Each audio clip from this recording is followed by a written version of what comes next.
Now let's talk about National Highways being granted an injunction against the environmental group Insulate Britain. It could mean that protesters would be jailed straight away for contempt of court. Now, yesterday was the 5th day that activists had literally run onto the M25.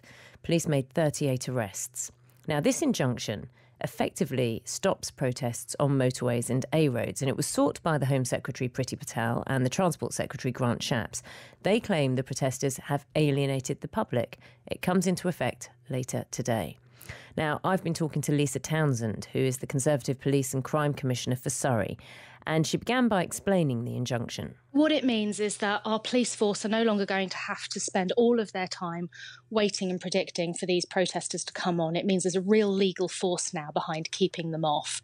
And for Surrey residents, that means they'll be able to go about their daily lives much easier, those who travel through our county on the busiest motorway network in the country.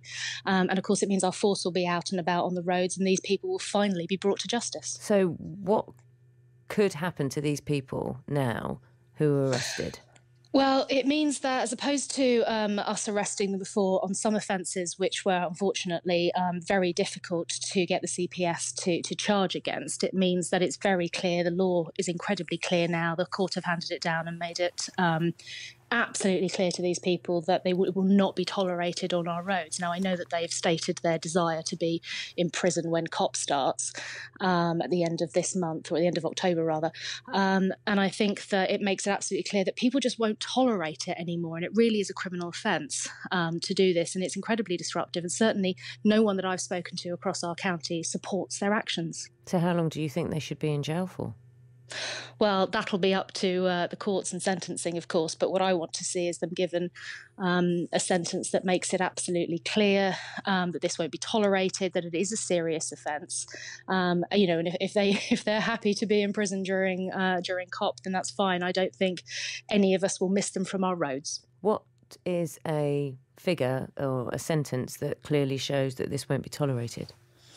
Well, I think that is up to the courts. That's not up to me as a police and crime commissioner. I know, but you have an idea. You've made it clear that you want this, whatever the time is, you want it to be significant and to show that this won't be tolerated, in your opinion. What is that? It's not going to be one day, is it? No, it's not going to be one day. I think it's got to be significant enough. I think what's actually at least as important as the sentence is the criminal record that comes with it. And that's one of the things that I do worry about. Are these people really thinking what a criminal record means for them? I couldn't do my job if I had a criminal record. So nobody can be a police and crime commissioner with a criminal record, for example. So they're already stopping, themselves doing things. I think if you look at their futures, I would hope they're considering their futures. They're already barring them stuff. So it's not just about that prison sentence. But it is something that impacts the severity of the crime, doesn't it? Or indicates the severity of the crime. That's what people who say, OK, we want the police to do something about this. We want the police to have powers about this. That's what they see. So what is it, a month? Yeah, and I think, of course, the police aren't the ones who get to determine the sentence, of course, and I don't get to determine the sentence. But yeah, Naga, maybe you're right. Maybe a month would be an appropriate amount of time. It's obviously got to be balanced against other crimes and other sentences. You know, it has to be proportionate. We had a very dangerous incident yesterday on the road where a lorry driver had to swerve to get out of the way of a protester running onto the road. Now, that lorry driver, through his own fantastic, speedy actions, managed to avoid a conviction of manslaughter. Because one person chose to run out into the road recklessly. Now, that should absolutely carry a prison sentence. And if that's a month or 2 months, then I think that's perfectly reasonable. And I think the Surrey public would largely agree. Has the person who ran in front of that lorry been arrested? They were arrested, yes. And do you know what the next stage is in terms of that person in sentencing? I don't know. All of the evidence is being currently collected and collated by Surrey Police. So whether that's CCTV, witness statements, obviously the lorry driver will have been spoken to, and that will all be presented to the CPS in order for them to take a charging decision. OK. What do you make of the idea that, of course, we've seen this injunction come after we've seen the Home Secretary push for this? Do you think this is a message from the government that dissent will not be tolerated? I think the right to protest is an incredibly important part of our democracy, and we've recently been through debates around the new bill. But equally, the right of people to go about their lives, to travel around the country and certainly around Surrey, and the right of our police officers to be safe as well, because of course it puts everybody's life in danger. It makes it harder for emergency vehicles to get around the M25. It makes it hard for people to get to work. It makes it hard for tourists. I think what this says is that the government will not tolerate ordinary law-abiding people going about their daily lives and their daily jobs. But why is then a march, a mass march, mass gathering of people marching down main roads in the middle of London, where again emergency vehicles wouldn't be able to get by? People would be stopped, office workers would be stopped, or businesses would be prevented from having customers. Why is that tolerated, yet this isn't? Well, I think there's an argument about whether it should be tolerated. So you think there should be arrests if people inconvenience businesses or block roads whilst protesting walking? I think it's more than about inconvenience. I think when you're talking about a fast-moving road like the M25, which has, to be absolutely clear, no place for anybody other than motor vehicles, it is clearly not a place for pedestrians. Now, where there are roads in London or elsewhere where there is a place for pedestrians, I think there's a very different argument and a very different case to be made there about whether it is appropriate for a protest. Clearly, I think anybody looking at the M25 and the speed of traffic that goes on there would have a look at that and see that is clearly not appropriate for a protest, which is why the law applies as it does. I mean, I don't want to be picky or finicky or too much of a pedant, but there are roads. I understand what you've said about the M25. It's a busy motorway, and pedestrians are not allowed to walk on the motorway. There are main roads in the middle of London where we've seen protests take place, where traditionally people don't walk in the middle of the road, but it's permitted. It has been before. Do you think that should now change? I do think that it needs to be looked at on a case-by-case basis. There are certainly times of the week and times of the day when, as somebody who uses London's roads, I would find it absolutely wrong for anybody to be using them to protest. Whether that's stopping because you're stopping business, you're stopping people going about their daily lives, or you're stopping emergency vehicles. Isn't that the point of protest? That if you do it at a time that's convenient for everyone, then you don't make an impact. And let's be clear, there's been a UN scientific report saying that human activity is changing the climate, in unprecedented and sometimes irreversible ways. They're not protesting so that, road signs can be pink instead of yellow. They're protesting for something for the future that a lot of people recognise as something that is an urgent and desperate point that needs to be made and things need to be changed. And I'd completely agree with that, Naga. I mean, I think clearly we all recognise the urgency of climate change and the urgency of the debate around this. I think it's how you choose to express it. And there are all kinds of ways of expressing it. I care deeply about things. I care deeply about people being able to go about their lives. I care deeply about, stopping and preventing violence against women and girls. Now, I've chose to express that through seeking elected office. There are different ways of expressing things and changing people's minds and changing people's views. I don't believe, and I know a lot of my constituents don't believe, that the answer to that is to inconvenience and put in danger other people while going about making your point. So I think it comes down to what is a reasonable way of making your point whilst also making it forcefully. And we will, I'm sure, forever debate this issue. It's an important issue to debate, though, isn't it? It is a very important issue. Just taking climate change alone, it said, next 20 years, 1 billion people worldwide could swelter in more frequent heat waves. Hundreds of millions could struggle for water because of severe droughts. Animal and plant species alive today will be gone. So when you think of that and the passion and the fear that so many people have when they look to the future, and just over 20 years, which is a tiny amount of time, a little bit of inconvenience on the M25, or the fact that they're getting us to talk about this, it's worth it, isn't it? I'm not sure it is worth it. And I think that it's not about whether it's worth it. I think it's about looking at where you're taking the fight to as well. So at the moment, the people who are annoyed and angry about this are ordinary Surrey residents trying to go about their daily lives.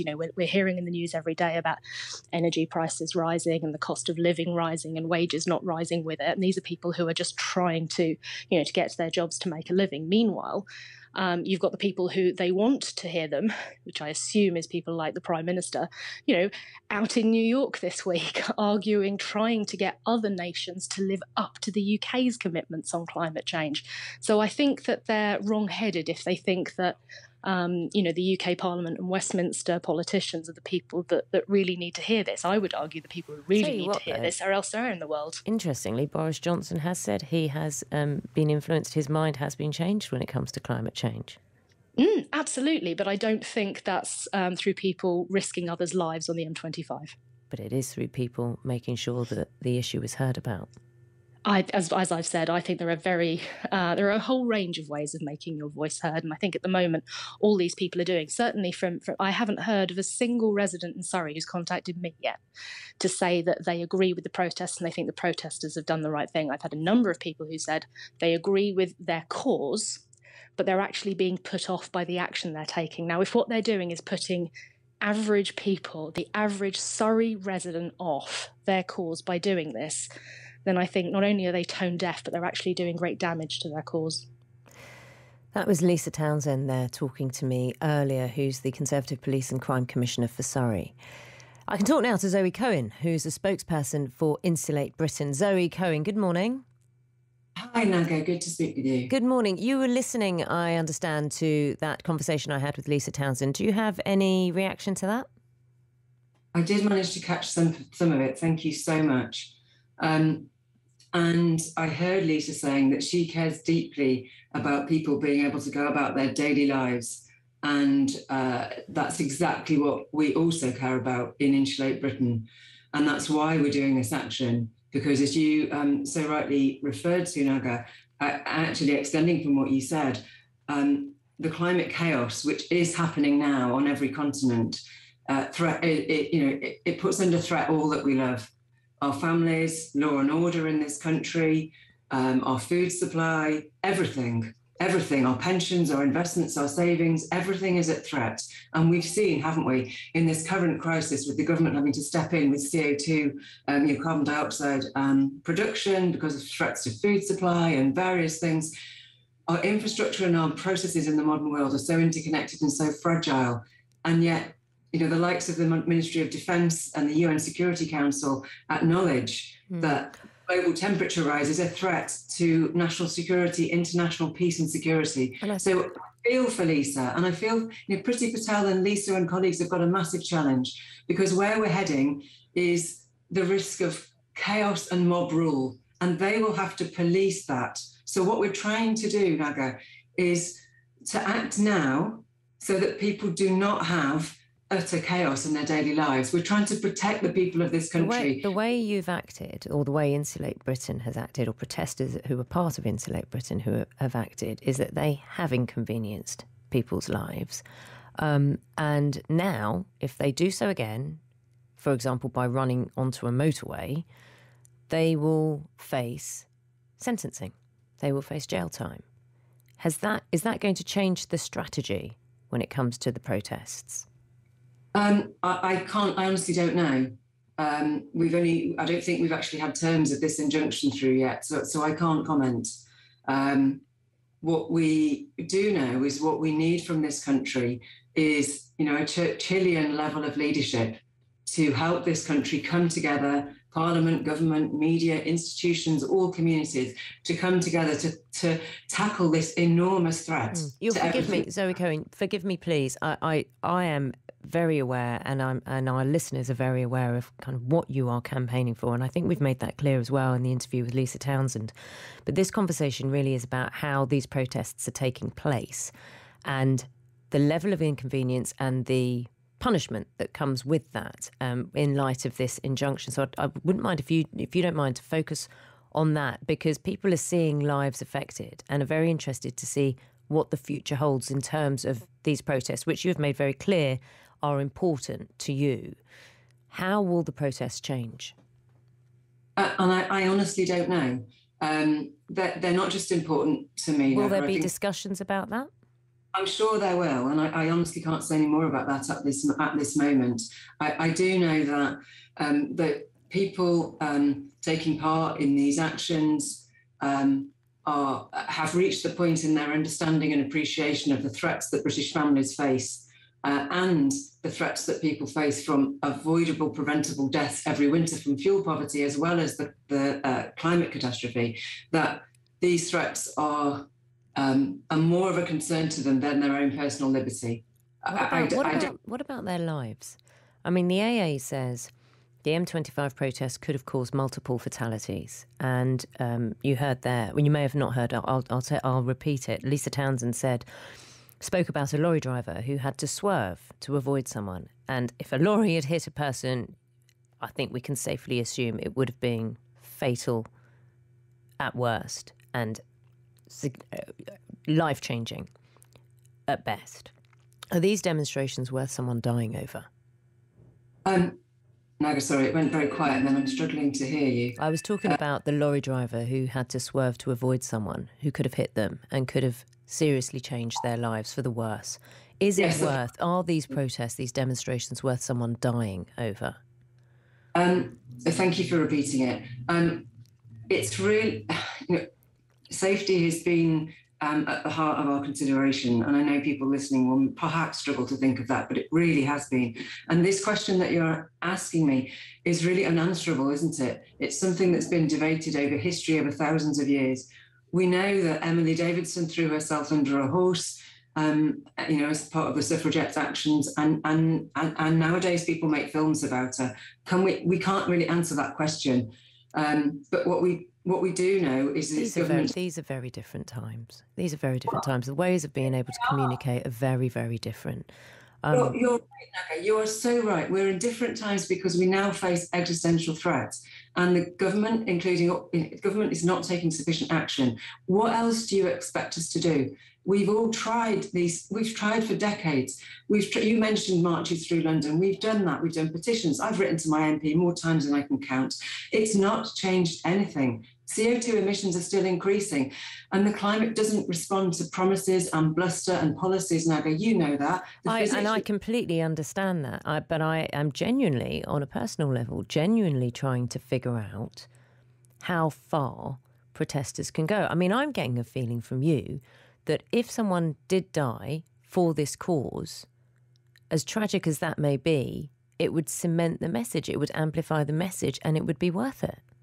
Oh my goodness, it's not about it being worth it, Naga. I'm shaking at you asking that question. I'm genuinely, my heart's pounding and I'm shaking. This is not what we want. The government could have stopped. It could happen. If someone runs into the middle of the road in front of a lorry, it could happen. Naga, I would love to make 2 points, please. Okay. On a logistical, practical basis, Insulate Britain has communicated with the Highways Agency and with the police on a periodic basis or regular basis, I believe, through this process. And the Highways Agency were asked to low down, to reduce speed limits, as they often do when there are obstructions in the road. I don't know whether they did that. I hope they did, but I really don't know. And it didn't look like they perhaps did on the footage. I don't know. But sorry, I'm so sorry. I'm so anxious about this that I've Please don't be anxious, because I think the opportunity for you to speak is to give a side, and there are obviously two sides that people feel very strongly about, and this is what this conversation with you is about. It's genuinely trying to understand, and to pick up on the fact of the Highways Agency, and I can only offer an opposing view or an alternate view because this is a discussion. Even if the traffic's slowed down, even if a lorry is travelling at 10 miles an hour, if that hits someone, that will seriously injure someone. And thank you. Apologies, I was overcome with the emotion of this because it is so hard. The government could have stopped this at any point. We have made a really, really clear demand and a clear request for them to make a statement, Naga. All we want is for them to make a meaningful statement that they will take some action on this agenda, take meaningful action on this agenda to insulate the homes of British people, save lives from fuel poverty, reduce our emissions from our homes and create thousands of jobs. It's the most reasonable request, and they've not made any attempt to engage with us on this. So you can understand people's desperation. They see the climate catastrophe unfolding. They know that this winter people will die of fuel poverty. All of these things are connected, Naga, and the government could have stopped this at any time, and they've chosen not to. It's really interesting having this discussion, and the great thing about this is our listeners get in touch, and I think you'll appreciate hearing from Laurie now. Zoe, stay with me if you would, to listen to Laurie from Stockport. Laurie, good morning to you. Good morning, Naga. Morning. You were listening to the conversation I had with Lisa Townsend, and you have some thoughts on that. Yeah, I do. I mean, my view has really changed over the last, recently over the last couple of years, but more over the sort of last decade, when we used to see these, anti-globalisation protests and so on. And I think many of us used to look at those and, wonder what this disparate group of people were doing. And actually, I think that now I completely believe they're on the right side of history. And I think that this is exactly what we're seeing now with respect to Insulate Britain as well, and other Extinction Rebellion protests. We can go about our daily lives worrying about whether this protest is blocking our little route to work or whatever. But actually, I think that I admire these people because the rest of us, I think we're sleepwalking towards the end of the cliff. And I think that the sooner we realise that we can't continue to live our lives this way, and we do need to start making dramatic changes. And I think that the governments, not just ours, but around the world, are listening precisely because people are risking imprisonment, for example, and of course, and sometimes their lives, which is a controversial issue. But the point is they're risking their lives and imprisonment because the longer-term future of the planet is going to risk all of our lives. And I think that I think they're on the right side of history, and I think that the rest of us will ultimately be proved wrong on this point. So I reluctantly take my hat off to these people. I admire them. How do you square off, Laurie, the fact that there was a gentleman who was taking his mother to hospital after she had a stroke, got stuck in that traffic for 6 hours, and because of the delay in getting his mum to the hospital, she's completely paralysed down her left side. And the doctors had told him if he'd got her in for treatment within 90 minutes, her symptoms showed her recovery, would have been substantial. Yes, I mean, I think, Naga, there will be many stories like this, anecdotal data and evidence that suggests that, that can be put down as reasons why we shouldn't be taking these actions. But I think that the bigger picture, the global picture, is that we are all going to be facing a significant climate breakdown that will mean that all of us won't be making those hospital trips. I mean, this is today's micro issues with tomorrow's macro issues. I think that's what we're grappling with here. We can continue to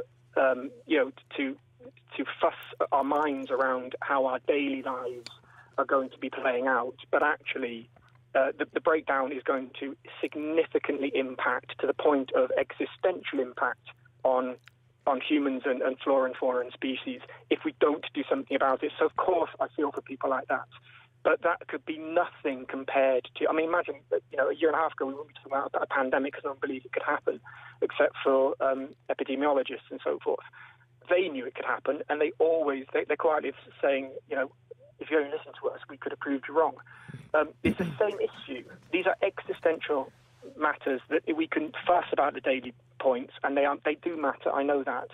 But the bigger issue is we'll look back and we'll realise we should have made more change more quickly, and more of us should have been on board. Laurie, you've obviously been thinking about this. Thank you very much for sharing your thoughts. That's Laurie from Stockport. Zoe, I mean, I brought up that point about the gentleman whose mother was severely impacted, her health severely impacted because of these protests. And Laurie made the point there that this is something to be grappled with. And I think I've had that feeling from you as well through this conversation, that this is something that you do think about. But, I mean, I think Laurie put the phrase micro versus macro. Thank you, Naga, and sincere thanks for allowing Laurie to come on and make those powerful points. Every impact on human life is really tragic, isn't it? And as someone who cared for my own mum in her latter stages of life before she died, and experiencing these things is absolutely tragic. And it's that love and connection that motivates all of us in this movement of Insulate Britain to do what we do, because we love this country. We love our communities, we love our families, and we can see what's coming down the track. I'm sorry, my voice is wobbling because this is so big. And the government need to act. They need to stop this because our economy is at risk of collapse. And as Laurie sort of alluded to, that will affect everything, absolutely everything. You know, we are so proud of our NHS in this country, rightly. I used to work in the NHS. I love it deeply. We won't be able to have a functioning NHS when our economy collapses. We're in such an interconnected, fragile world. You know, that there was a report that came out from the Chatham House research body last week, a very well-respected institute, and they said without very rapid emissions reductions in the next few years, by 2040 we'll face 3.9 billion people experiencing extreme heat waves. That's half the world's population experiencing extreme heat waves. We won't be able to grow food in that situation. We won't have supply chains. Everything will collapse, Naga. This couldn't be bigger. Zoe Cohen, spokesperson for Insulate Britain, thank you very much for your time with me this morning. Do keep your texts and calls coming in. I'd be really interested to hear how you're thinking. I mean, as Laurie said, he who spoke to me just a moment ago from Stockport, he says his thinking's changed over the years as the crisis, the climate crisis, as people are referring it to, looms ever larger in his mind and in his reality. Many of you getting in touch, referring back to the fact that Zoe mentioned Emily Davidson when she was campaigning for women's rights, saying Emily Davidson didn't have the vote. She had no option but to protest as she did. That cannot be said now. We live in a democracy. Campaign, lobby, vote. There is no excuse for political law-breaking any longer. Someone else feels very strongly the protesters are selfish, hypocritical bleeps. They don't give a bleep about anybody but themselves. The UK is doing far more for environment than most countries. Harry in London says the cause is just, but their methods are not, just like Extinction Rebellion found out by targeting working-class people in Cannon Street, East London, who are using the tube and public transport. They will not win the public to their cause. They could target headquarters of big oil and industry in parts of London by blocking roads by them. But blocking the M25 is going to make people hate them. One more, the M25 protests are all about the future, not the protesters' own future. The irony of that statement from Surrey's Crime Commissioner is alarming. We're walking into climate catastrophe and not many people get it yet because our governments are not being honest. An inconvenient traffic jam is a breeze compared to what is facing us all. Rob in Bristol, it says he's a 57-year-old man who supports the activist who spent a couple of years campaigning around global warming in the early 90s for Greenpeace. He says most people thought I was mad. It's only through protests that things change. We're currently selling out our kids' future. These arrests are police state stuff. That's Rob in Bristol. OK, it's 10:34, a little late to the news. Apologies for that. Alison Acton has the latest for us. And Alison, you're picking up on this subject. Yes, that's right, Naga. As you've just been hearing, police are to be given more powers to deal with climate change protesters who've blocked parts of the M25 in recent days. The Transport Secretary Grant Shapps says an injunction has been granted by a judge, meaning that similar demonstrations could lead to imprisonment. It will come into effect later today.